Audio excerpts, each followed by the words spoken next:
आज भले ही देश में बाघों को बचाने के लिए विशेष परियोजनाओं की शुरुआत की जा चुकी हो, लेकिन उत्तराखंड में एक ऐसा दौर भी रहा है कि यहाँ एक बाघिन ने 400 से अधिक लोगों को अपना निवाला बना दिया।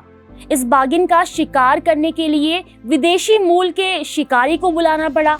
हैरानी ये कि ये बाघिन और शिकारी दोनों ही आज के दौर में मानो अमर हो चुके हों और उनकी कहानियां उत्तराखंड के इतिहास का अहम हिस्सा बन चुकी हैं। नमस्कार, मेरा नाम रेणु प्रेती है। खबर उत्तराखंड में हम बात कर रहे हैं काली कुमाऊं क्षेत्र की बाघिन और उसका शिकार करने के लिए बुलाए गए विदेशी मूल के शिकारी जिम कॉर्बेट की।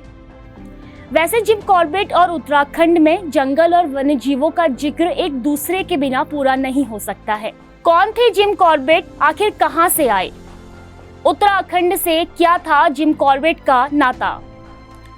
जिम कॉर्बेट, जिनका पूरा नाम था जेम्स एडवर्ड कॉर्बेट, मूल रूप से ये आयरलैंड के रहने वाले अंग्रेज थे जिनके पूर्वज भारत में आकर नैनीताल में बस गए। 25 जुलाई 1875 में जिम का जन्म नैनीताल में हुआ।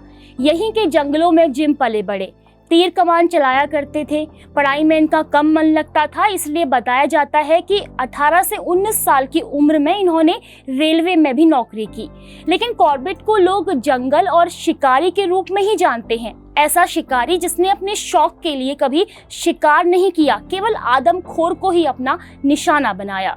चंपावत में सबसे खूंखार बाघिन को किया जिम कॉर्बेट ने ढेर। 1904 से 1907 में उत्तराखंड के काली कुमाऊं में जिम को एक ऐसी बाघिन को मारने के लिए बुलाया गया जिसने 400 से ज्यादा लोगों को अपना निवाला बनाया, जिनमें कुछ नेपाली तो कुछ वहां के स्थानीय लोग शामिल हैं। उस समय का मंजर इतना खौफनाक था कि लोग घरों से बाहर निकलने में भी काफी डरते थे।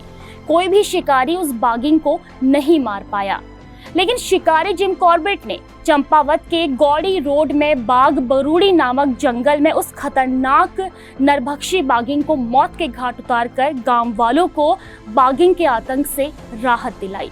शिकारी से कैसे बने जिम वन्यजीव प्रेमी?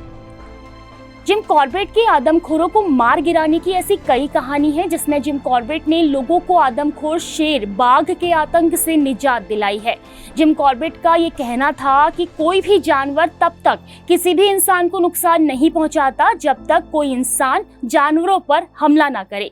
इसलिए कई जानवरों का शिकार करने के बाद जिम ने ये अनुभव लिया कि जानवरों को इंसानों से बचाने की जरूरत है और इसके बाद से ही जिम बाघ, चीतों को बचाने की अभियान में जुट गए और फिर किसी भी जंगली जानवर को मारने के लिए बंदूक नहीं उठाई और यहीं से उन्हें वन्यजीवों के प्रति एक अनूठे प्यार के लिए भी जाना जाने लगा।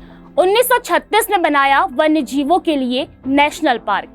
अपने अथक प्रयासों के बाद जंगली जानवरों के संरक्षण के लिए जिम कॉर्बेट ने 1936 में नेशनल पार्क बनाया, जिसे पहले हेली नेशनल पार्क के नाम से लोग जानते थे। इस पार्क को बनाने से लेकर इसमें जंगली जानवरों की देखभाल तक जिम का काफी योगदान रहा है।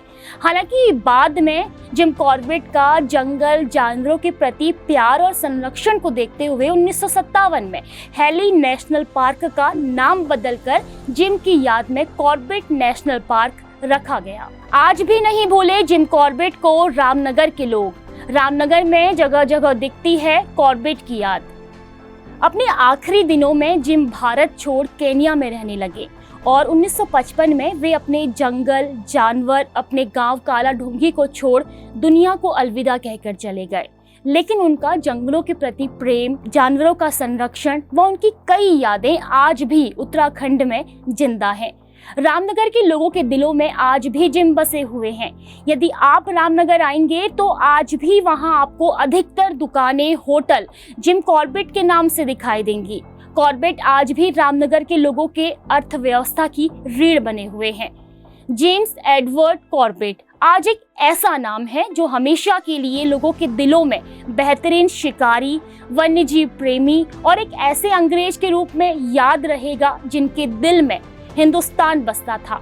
आपको ये कहानी कैसी लगी? हमें अपनी प्रतिक्रिया जरूर दें और खबर उत्तराखंड को ऐसे ही देखते रहें। नमस्कार।